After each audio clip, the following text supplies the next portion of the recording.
What's up, guys? I am back here with Sinister Auto, back here working on the Turbo Intrepid project in the very cold shop. It's Canada, so you can see out there we're covered in snow. It's deep, it's horrible, it's miserable. It is what it is, because I don't want to live somewhere where there's tsunamis and earthquakes and tornadoes. So I live where the wind hurts my face. Anyway, so last time on the list we were talking about this stuff: starter to be picked up, tensioner pulley to be picked up, washer reservoir stuff, which today I'm going to take measurements. I didn't bring anything to write stuff down with, so I'll probably take measurements, just put the information into my phone, just so I've got it. Yeah, so there's that to do. A few things have happened since the last video. I have ordered some stuff from Amazon. Not this. This is just the factory manifold I've repainted in a white because I've used a clean flow muffler cement to fill in a crack. Or maybe superimpose what it used to look like. I basically did this so it looks cleaner and nicer. And white's kind of cool. So, and then I redid the hardware for now in a low gloss black. I don't know how I...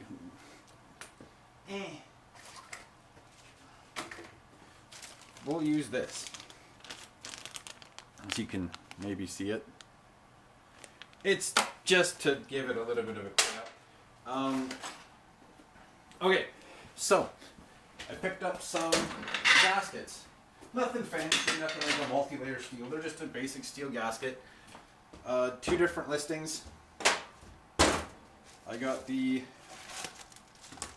flange gasket to mount the turbo to the... And what's weird is it didn't say anything about coming with these gaskets on the listing, so that's a bonus. So I got this gasket, which is for here, to seal up that. As you can see, I could probably go a little ways in for porting the turbo a little bit more, which would probably result in a faster spool, but I don't need that crazy right now. This is mostly just so that there's a better seal between the two surfaces. And the other gasket I picked up, which I'm kind of worried about because apparently this is a tricky one to get properly. What's in there? Oh, it's a piece of cardboard. That's garbage. My garbage can's way over there, so that'll go there for now. So that's going to sit there. The other gasket is the other side here. And this is definitely not the right one. Nope. Yep, definitely not it. So I'm going to have to spend a bit more time trying to find the correct gasket for this. So I'll have to find the right housing gasket for this one. It was like $3-4 and I was like, it kind of looks right, but obviously right shape, wrong bolting. So that's no big deal. I'll keep an eye out for that one. And in the meantime, I'll put this back in here and I'll let the turbo guys I know that I have one in case they need something. The upside, this one works, so that's a bonus. That one's the harder one to change because once it's all mounted onto the car, onto the crossover pipe, it's there. The other nice thing is with this gasket, I can line up on the crossover pipe and clean up so that there's less ridge. Okay, so you can probably see that there's quite the mess on the table right now.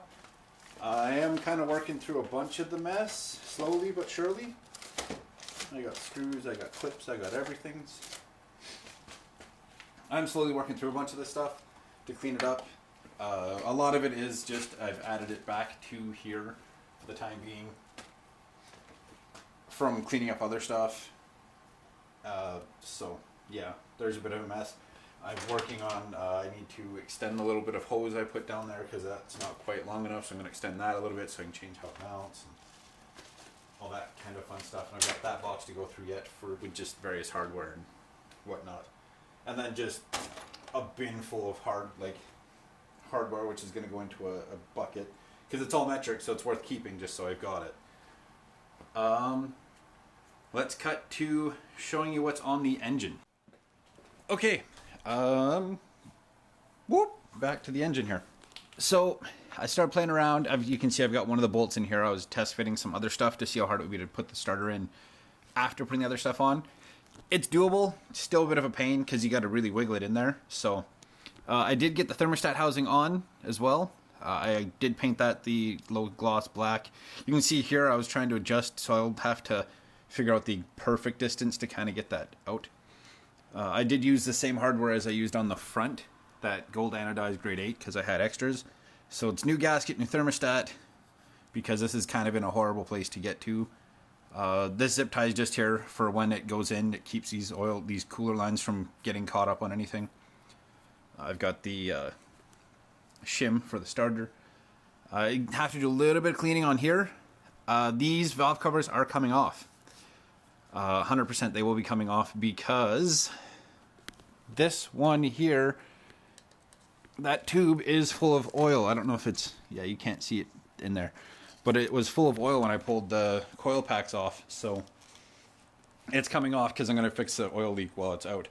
So I'll be putting in new ones, and I haven't decided yet if I'm going to clean up those and repaint them, like clean those up and paint those ones, and then install, and then have these as a spare and clean these up as well, so I can so when I do get, like, because they are kind of a pain to change. So and then on this side, since there's nothing else going in on this side now, I have fully installed the manifold on this side. I do have gasket in there now. By OEM standard, they did not use a gasket for whatever reason, so I don't know why. Same thing, I need to clean up a little bit on the heads and stuff, and the same thing as well. When the valve covers come off, I'll be changing both sides just to get it done, because especially if I paint, I'll make sure that they're both matching for paint, so they're both kind of that clean look. Transmission didn't get any more scrubbed up off it, so it is what it is. I don't know why I'm so out of breath.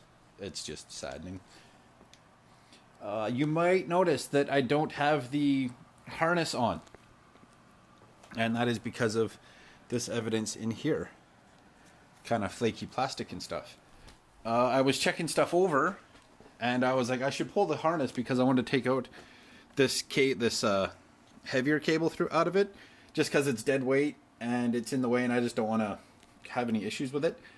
But as I was checking that out, I looked at the the temperature sensor connector, and it is all kinds of beat up and charred and such. So I'm going to be getting a new harness plug to change on there. And because there's not a lot, it's not very long, and there's not a lot of space to work with it in here, I just figured I'd pull it off so I can change it easier on there, and so I can do that properly. So that's gonna go back on. I've got that figured out. I found the transmission gear select. I'm fairly certain it'll be in park, and this is where park is. These cables are weird because you push a cable. I didn't know you could do it, but that's how it works. On this, I have a little bit of work to do. This is the one that was on the car when it was being painted, and you can see that there's primer on it. So I'm taking these clips out and putting them into this one, because this one had a giant hole cut in it to fit the for the intake to fit. Now that I no longer have the intake plenum spacer or the engine mount spacers, it doesn't need to be cut anymore. So I want to have this one, which I had spare from a parts car. I'm going to clean it up a little bit because it's just dirty from grime and stuff. So I'm going to install that one instead. I'm going to be careful to pull out these clips as well to maybe get the clips onto here. Or is that just... that might work too. So it won't get painted, it'll just get cleaned up properly and get those plastic clips moved over so that it's good to go. But for today, let us... maybe I will cut back to taking measurements of the car so I can figure out how much tubing I require to go the underside of the car to get over to here, and then I'll make guesstimates on how much hose I'll need, and then there's fittings, and then there'll be an adapter because I don't know what size hose goes on to the washer nozzles. The washer nozzles I put on, the reason why there's holes is I've put aftermarket ones on, and they're supposed to be a fan pattern. OEM it was 3 jets, and they always just seem to suck. So I'm just using a fan pattern for a wider, better spray, basically for washing, for washer fluid, and in that hope that it'll be better for driving in the rain or inclement weather. Bugs, stuff like that, especially bugs. That's pretty much the whole reason, is because of bugs. All right, let us jump to measuring stuff. Okay, let's get this started. I am using a self-lock tape measure because it's nice, because it just stays in place, so I don't have to worry about it coming unlocked as I'm trying to write stuff down. The other nice thing, if you pick up a pallet, take the boards from the pallet. My tires, these 245s, are about 9.5 inches wide. This space here is about 9.5 inches wide, so when you have to measure something, this will fit around the tire. Because my plan is I'm going to go from the back of the tire to the front of this tire, just to kind of get an idea of roughly how long it is. Because the fun thing, the airline hose I'm going to use, that they use on semis, you can make it shorter. You can't make it longer. So instead of having to buy materials twice, I will only have to buy materials once. So here's hoping anyway. So let's measure this.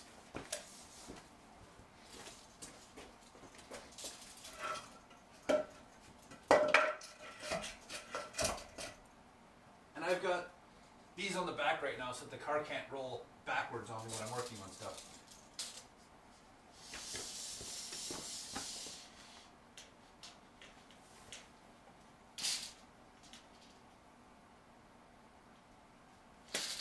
Let that fall over like that. I'll grab another board to put under the tape measure for now.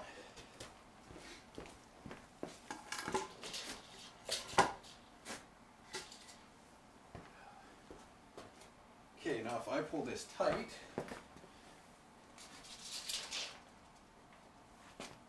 and grab you guys. Okay, so basically I'm going to go with 11 feet for length, because that is going to be more than enough, because 11 feet will actually put me about here, and I already know that the actual hardline section is going to end somewhere closer to where the edge of the door is. I'll get the, it's not hardline, it's like a plastic, like a fiber plastic thing, so it's fairly durable, and it is used for air brake on semis, so it's more of a, like, it'll be fine. So I'm going to write down 11 feet for the hard line. I guess technically not write down, I'm going to put it in my phone.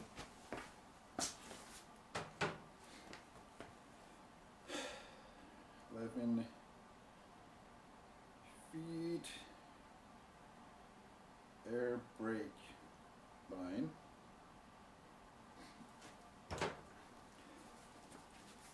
And then roughly the plan is I will figure, I'll go through my hosing and see what I've got for lengths there. I'll be using, more than likely I'll be using 1/4 inch low pressure fuel hose, because it is braided, so it's a little bit more resistant to breakage versus just regular vacuum hose. And the only reason for that is just so it's a little bit more durable. I will be using hose clamps on the brass fittings I'll be putting on. So yeah, I could probably start just making up the list. Let us jump to that.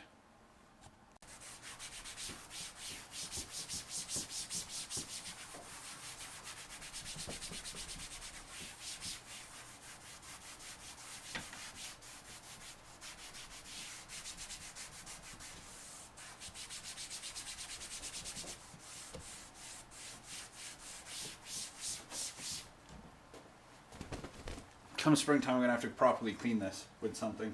I'd use... Hey, that's actually still liquid. That's amazing.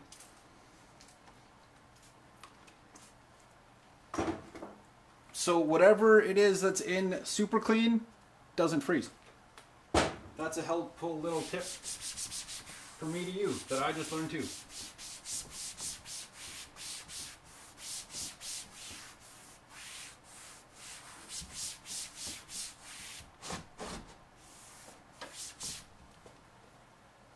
Okay, so now that I've made an annoying noises for quite a while, let's grab the chalk and we'll write down what we need to purchase pickup yet. So this time I'm going to take the starter and the tensioner pulley off and that kind of stuff for now, just because it's not of high demand at the moment for some of the stuff. So I'm going to put so it's air brake line,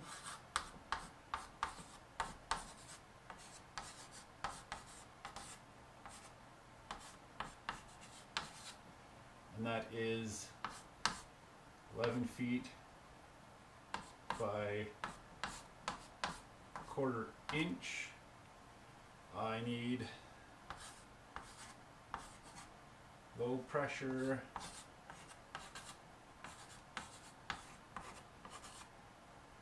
fuel, and for that I'm going to go with 10 feet, also by 1/4 inch. I figure with 10 feet I can cut that in half. That's 5 feet for the front and the back. It's not going to be 5 feet to get from the washer reservoir. It's not going to be 5 feet to get from the washer reservoir to the hard line, and it's not going to be 5 feet to get from the hard line to up here. Like, it might actually be longer up front here because it needs to snake up and around, and it'll come up in this gap somewhere. So this will probably get pulled off so I can feed in and around there. It's easy to pull it right now because it's not actually attached to anything else. And then it comes up here, and then there'll be more line up there. So I got to figure out what size those barbs is. I think those are 1/4 inch as well that are on those. So it won't be too hard. So then it's just up to here and some holders and a Y and that all fun stuff. But once it's from the back to the front and up here, I can leave the hose short and sitting, and then get the engine and everything else, and then deal with the rest of that stuff. So it's just a case of getting all of that done. And I need to figure out for wiring as well. So, and then there will be hose clamps. I'll get a box of hose clamps.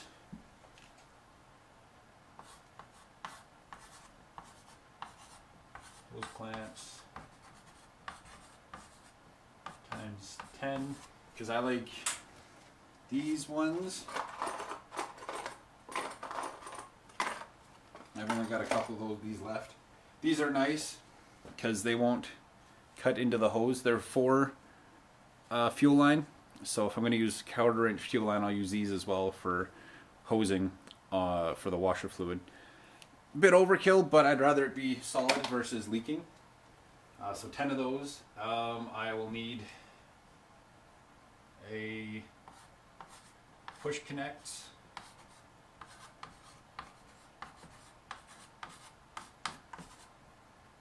times 2, and I'll need, because I don't think I can get those in a female thread, so I'll need a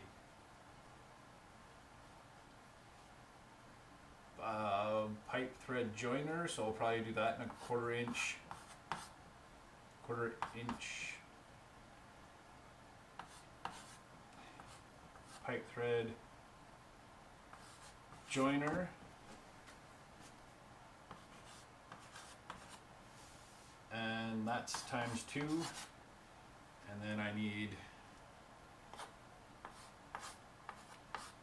1/4 inch barbs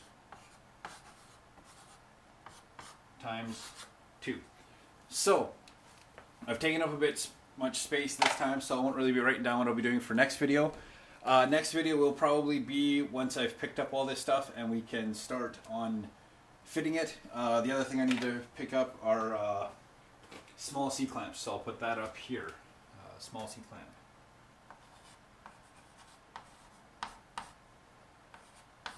Small clamps I'll put.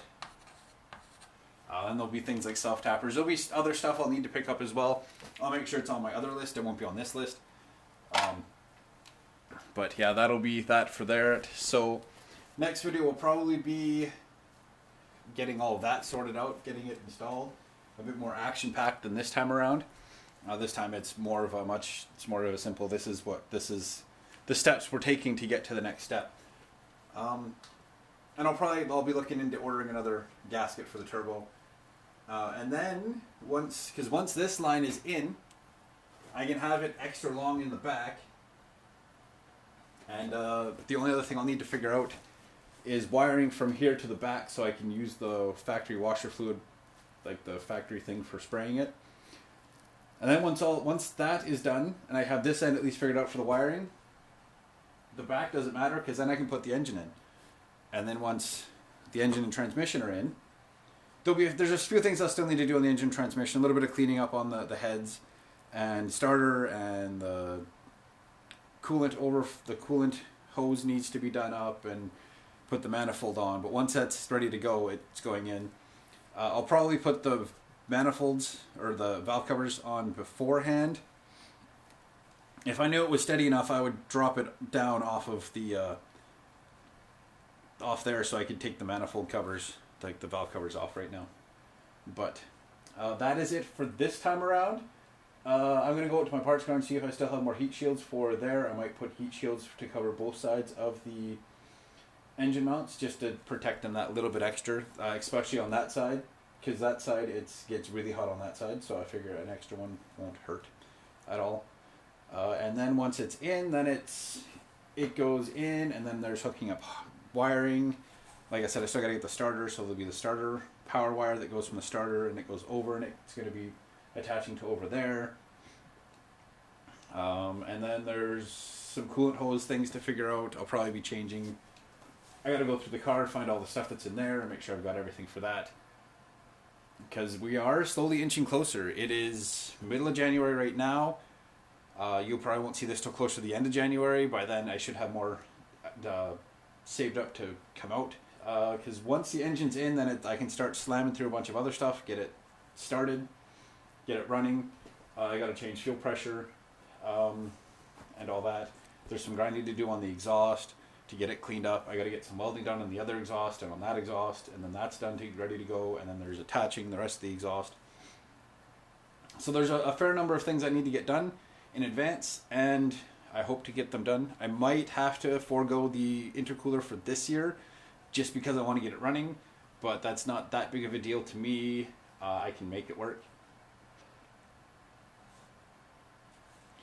But that is it for me this time, guys. I hope you've enjoyed, and if you want to comment let me know in the comments what you think of everything going on. Tell me what your projects you're working on, and yeah, we will go from there. Like, comment, subscribe if you haven't already, and hopefully I've got some things figured out and I'll be able to share more with you guys. Once this is out on the road, I do plan on doing road trips and taking it out places. I want to go to places like Gimli and have fun with it and just enjoy it and do cruises and stuff like that. So I hope to just enjoy the ever-living crap out of this car once I have it back on the road. So